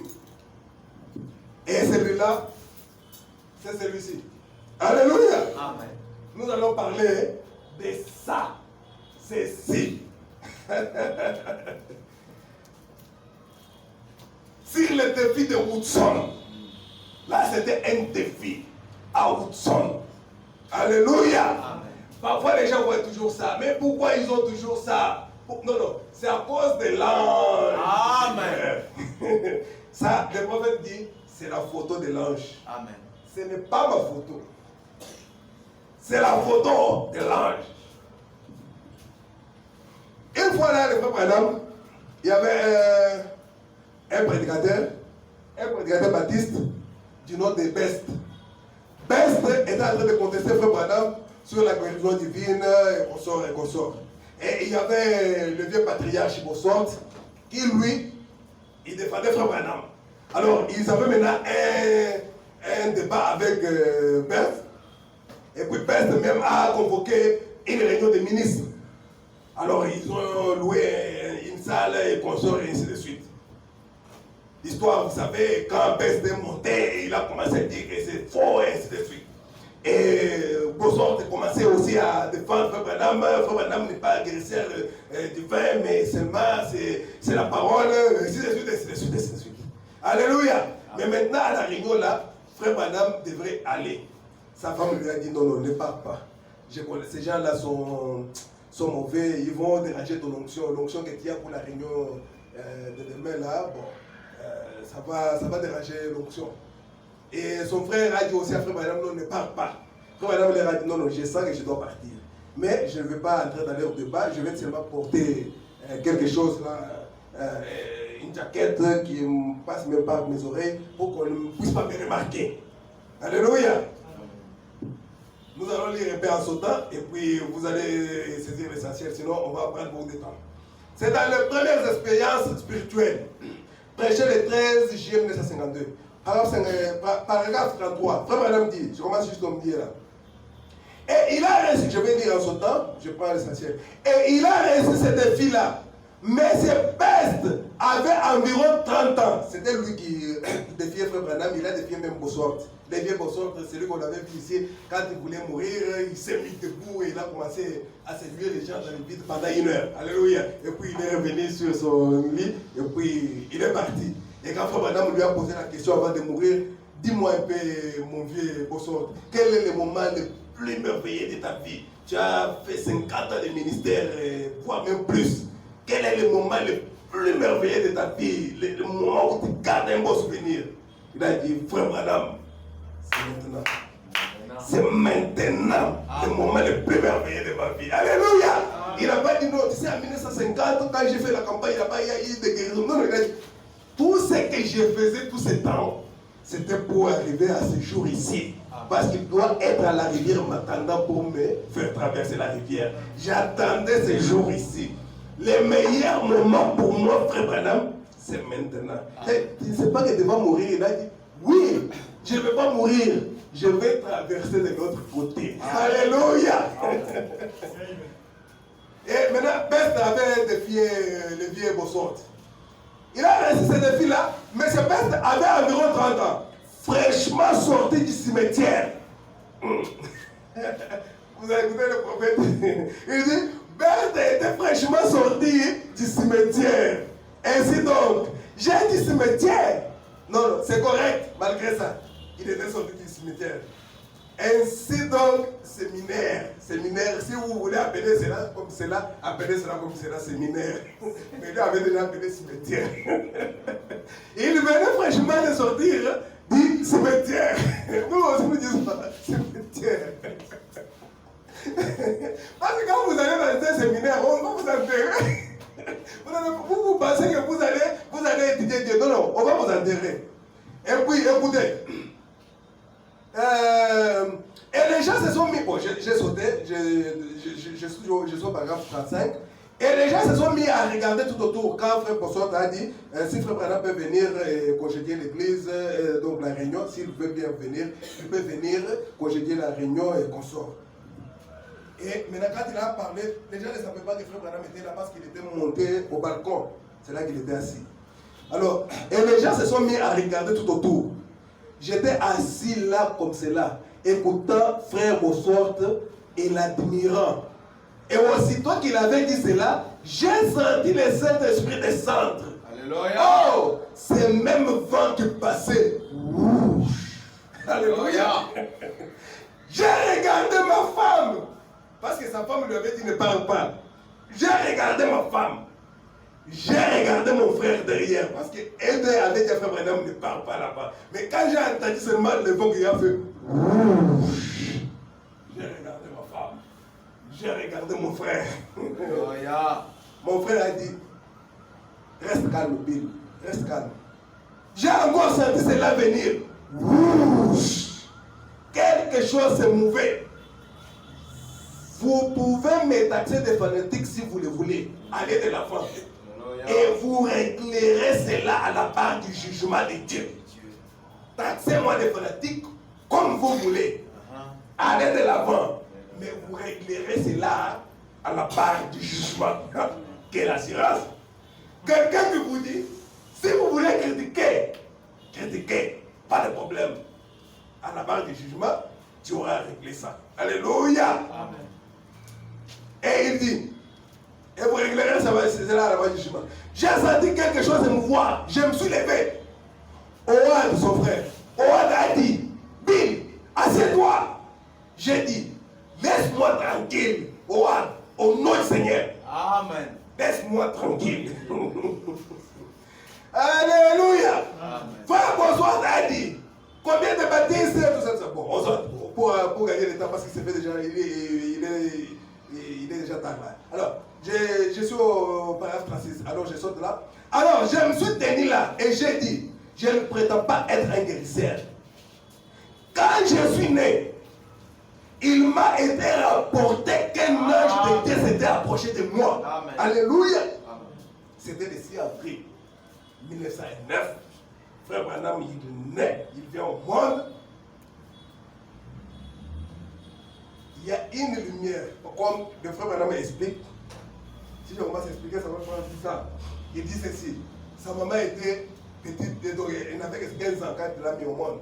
Et dans le coin là, il n'y avait pas de médecin. La seule sage-femme qui était là, c'était sa grand-mère, la grand-mère de frère Branham. C'est elle qui avait dirigé l'accouchement de sa fille, sa propre fille. Et là, alors il a mis au monde Branham, un bébé. Alors, il n'y avait pas assez de lumière. Il y avait seulement des petites lumières là avec des flanelles, bon, quelque chose comme ça là. Alors, ça ne donnait pas assez de lumière. On mettait de l'huile dedans et puis avec un morceau d'habit et puis on allumait. Ça ne donnait pas de lumière, mais la maman avait besoin de voir à quoi son fils ressemblait. Ça, je suis en train de vous raconter ce que le frère Branham, il parle de ça dans l'histoire de ma vie. À quoi son fils ressemblait. Alors, on a ouvert la fenêtre. Il était déjà 5 heures, le soleil ne s'était pas encore levé. Alléluia. Il y avait des rouges gorges dans les bois. Amen, amen. Il chantait. Alléluia. Dieu. Et il dit, selon les récits de mes parents, Amen, ils amen. n'étaient même pas des chrétiens. Ils ont vu une lumière Amen. venir entrer par la fenêtre et se poser là où j'étais Amen. couché. Amen. Alléluia. Amen. Ils sont restés là, ne sachant de quoi il s'agit. Ils sont restés là en regardant seulement.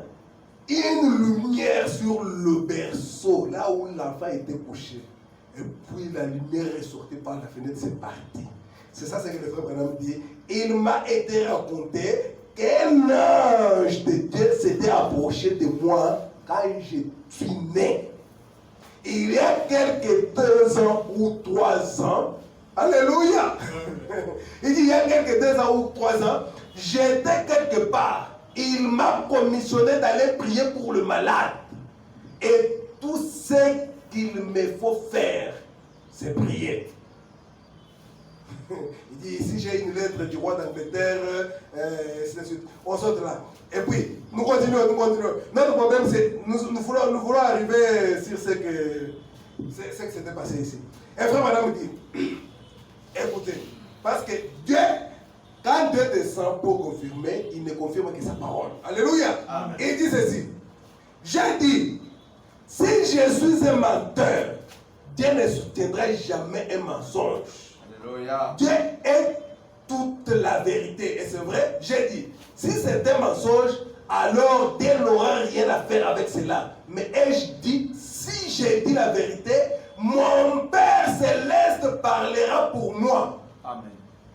Et à ce moment-là, il est venu là. Ouh.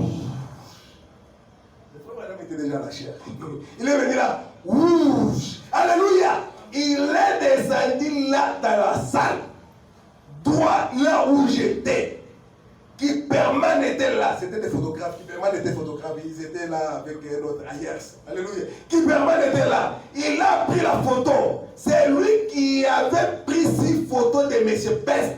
Parce que si vous lisez au début, la Peste avait dit au photographe, prends-moi 6 photos. Il a mis son poing comme ça au nez du vieux Bossu. pendant que je fais ça comme ça, c'était comme des théâtres. Prends-moi ces photos. Je veux publier ça dans les journaux. Alléluia.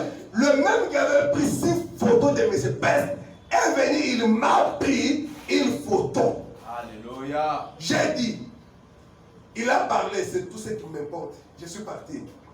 Même les catholiques qui étaient assis là ont regardé et ont vu cette vision. Ils ont dit, qu'est-ce qui était au-dessus de cet homme?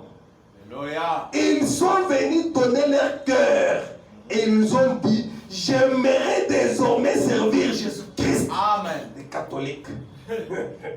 Donc ce qui après, c'est le même pas. Ils ont vu cette vision et ils se sont demandé, mais qu'est-ce qui était au-dessus de cet homme? Alléluia. Amen. Et ils sont venus pour donner leur vie. Alors maintenant, nous abordons notre truc. Et quand il les a eus, il a eu les photos, il les a fait passer par tous les processus. Il les a développés. Tout en fumant une cigarette, les photographes. La vie, c'est qu'un photographe qu'on a appelé, tout comme on peut appeler un photographe, vient prendre des photos ou quelque chose comme ça. Il fumait sa cigarette. Et il a tiré l'une d'elles. C'était vide. Il a commencé à développer des photos. Il avait tiré 7 photos. 6 photos de M. Best. La 7e photo, c'était la photo de Frère Branham. Amen. Ah. Il a dit, il a tiré l'une d'elles. C'était vide. Celle qu'il avait tirée de M. Bosworth, quand il l'écorchait, c'était vide. La première, vide. La suivante, vide. Et toutes les 6 autres photos étaient vides. Alléluia. Aucune d'elles ne se faisait voir. Dieu lui a fait savoir qui était le patron. Amen. Toutes les photos que ce monsieur-là avait prises du prédicateur Best, toutes les photos étaient vides pendant qu'on développait. Il n'y avait rien. La photo n'était pas sortie. On sort la première vide. La deuxième photo vide. La troisième photo vide. Toutes les 6 photos vides. Et Frère Branham dit, Dieu lui a fait voir qui était le patron. Alléluia. Amen. Enfin, il a tiré la suivante. Et à sa grande surprise, l'ange du Seigneur était là dans un feu flambant. Alléluia. Amen. Dans un feu flambant, au-dessus de là où j'étais. Yes, sir. Il s'est saisi les cœurs, le photographe. Le photographe s'est saisi les cœurs. Il a encore regardé. Il a laissé tomber les négatifs. Il a fui. Il était seul en train de développer les photos. Quand il arrive à la photo de Frère Branham, il voit l'ange du Seigneur au-dessus de Frère Branham. Il a regardé. Il s'est tenu comme ça. Il a encore regardé. Il a laissé. Alléluia. Amen. Il a laissé tomber les négatifs. Et il a crié à tête. Un autre photographe, parce qu'ils étaient à tête ou ailleurs, quelque chose comme ça. Il a dit tête, regarde là, cela a frappé l'objectif. C'est la vérité, tête, c'est la vérité. Amen. Amen. Il a dit peut-être que j'étais en erreur. Cette nuit-là, alors qu'il était encore 23 heures, ce négatif a été envoyé à Washington DC par avion pour être protégé par un conducteur. Cela a été ramené. Et Georges Lassie, le meilleur qu'il y a aux États-Unis en matière de recherche, a été dépêché de Californie à Houston, au Texas. Parce que cette photo a été prise au Texas, c'était à Houston. Alléluia. Pour examiner les négatifs, il l'a regardé pendant des jours. Il a examiné sous des lumières. Il a regardé l'appareil photo. Il a tout pris. Avant qu'il puisse signer, il a regardé ça sous toutes les lumières possibles.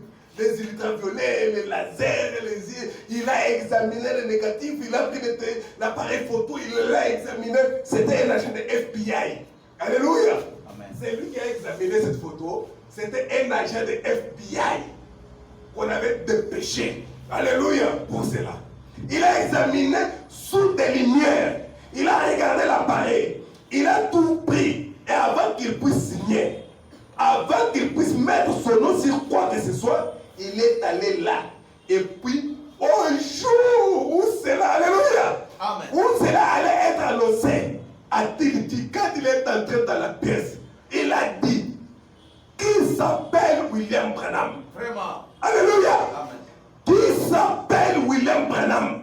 Parce qu'il ne connaissait pas Frère Branham. Il a dit, j'ai dit, c'est moi monsieur. Il a dit, levez-vous. Là c'est quand on devait présenter maintenant cette photo. Il a dit, levez-vous. Je me suis levé. Un homme châtain, donc c'est monsieur là, donc quelqu'un de caractère dur. Un homme châtain, plutôt dire à cuire à la première vue. Il a dit, révérend Branham, j'avais une bonne mère chrétienne. J'ai appris à croire. Et il a dit, mais vous quitterez cette vie comme tous les mortels. Il dit à Frère Branham, vous quitterez cette vie comme tous les mortels. J'ai dit, oui monsieur, je le sais. Mais grâce soit rendue à Dieu, je suis prêt. Et il a dit, mais tant qu'il y aura la civilisation chrétienne, là c'est un païen qui parle à Frère Branham, Georges Lassie, un agent de FBI, qu'on a dépêché pour examiner. Il était spécialiste dans des articles un peu contestés et consorts.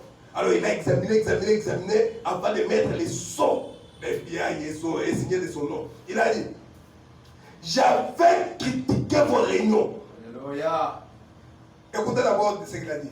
Sir. Tant qu'il y aura la civilisation chrétienne, Oui. il n'a pas terminé sa phrase, et il a dit, j'avais critiqué vos réunions. Je disais moi-même que c'était de la psychologie. Je disais que c'était quoi? De la psychologie.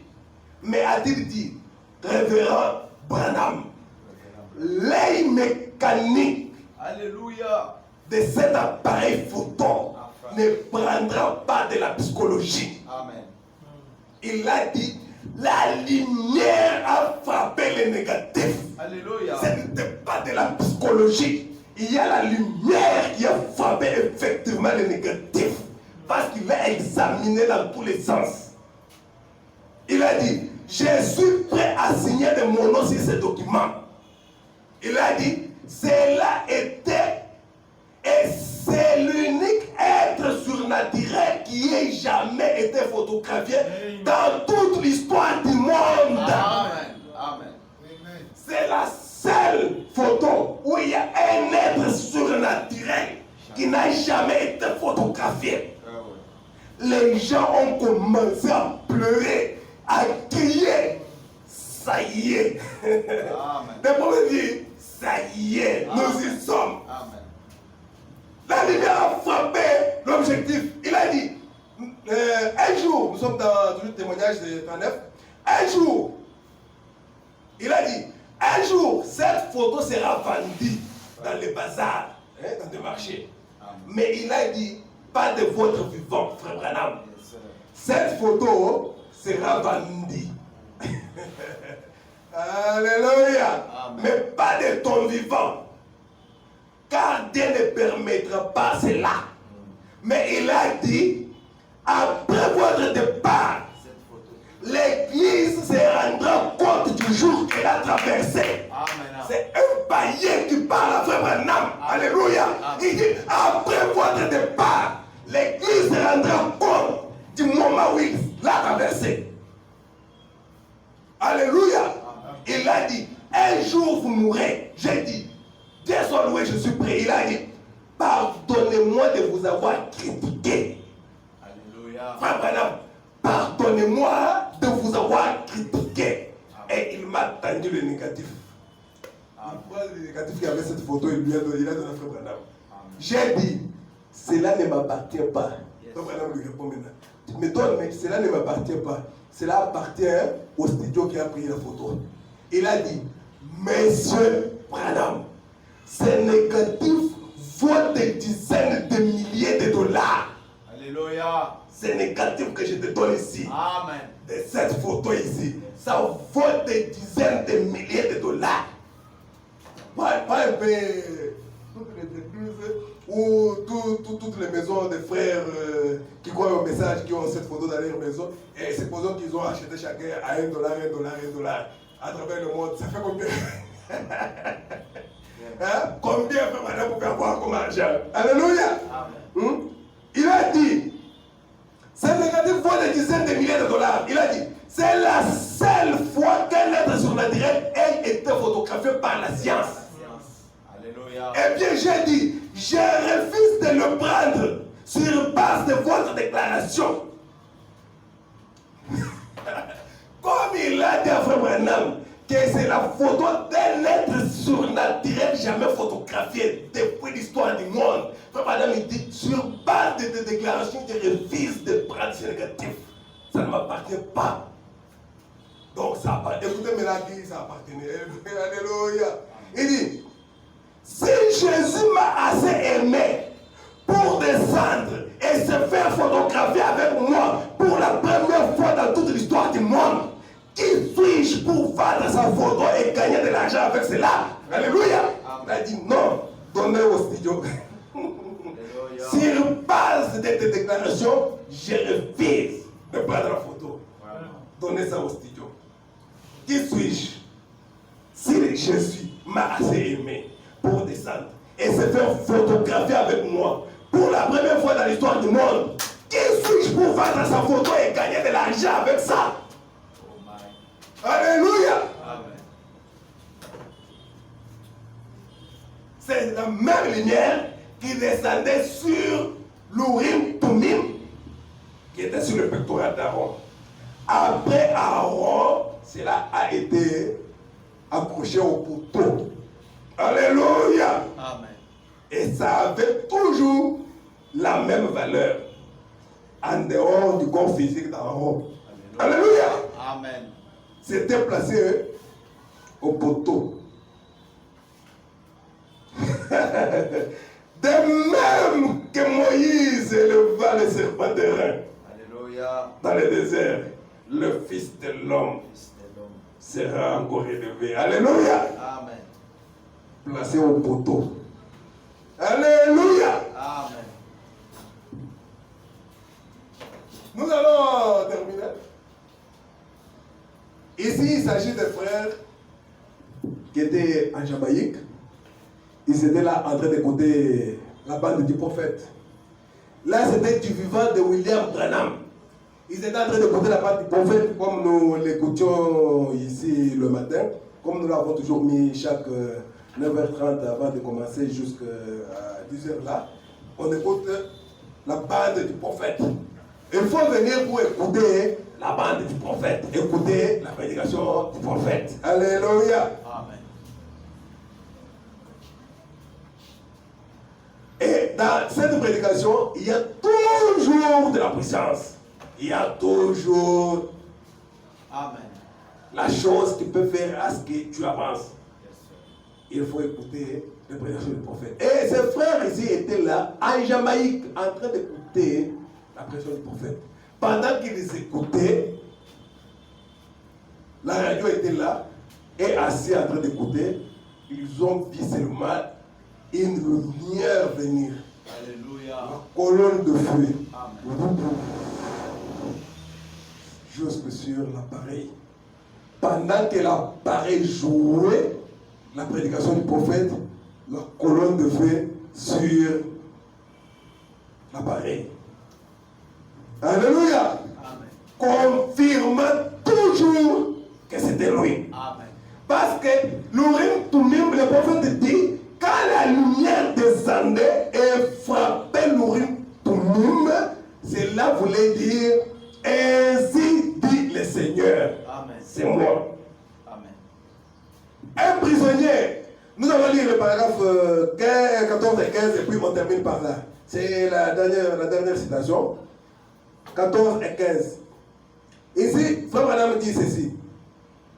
Et puis, il y a environ une semaine en Jamaïque, où j'avais été en voyage missionnaire.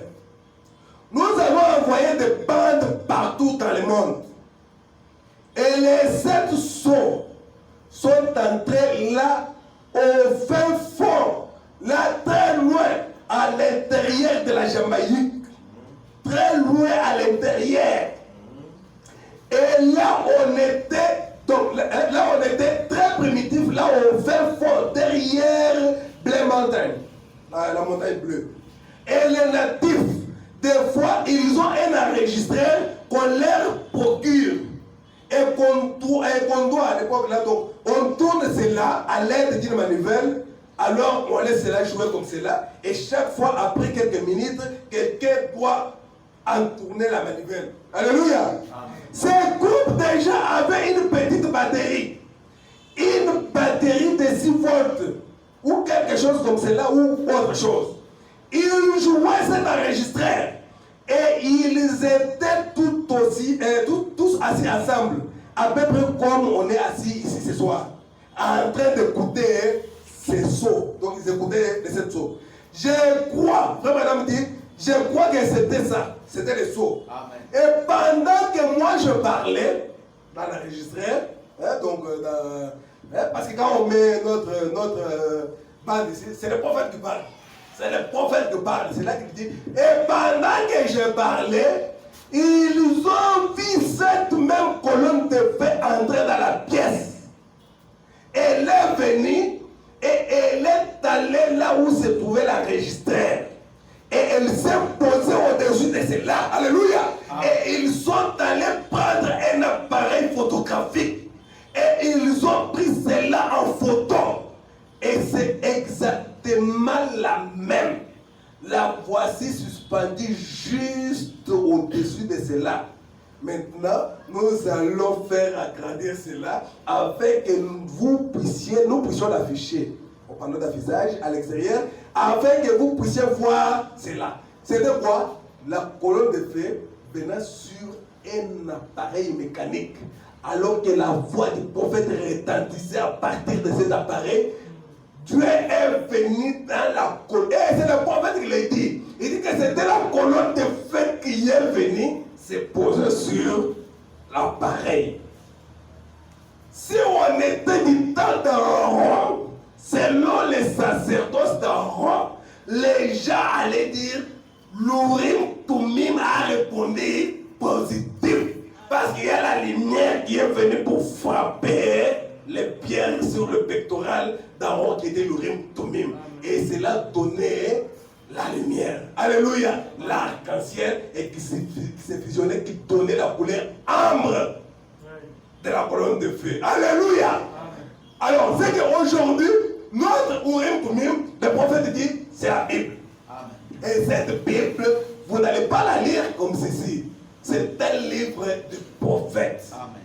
Quand Dieu a dit qu'il a fait sortir Israël de l'Égypte sur les ailes d'un aigle, peut-être les gens pouvaient s'imaginer autre chose. Mais quand le prophète Osée vient, il dit que c'était par Moïse qu'il les a fait sortir et il les a gardés par Moïse.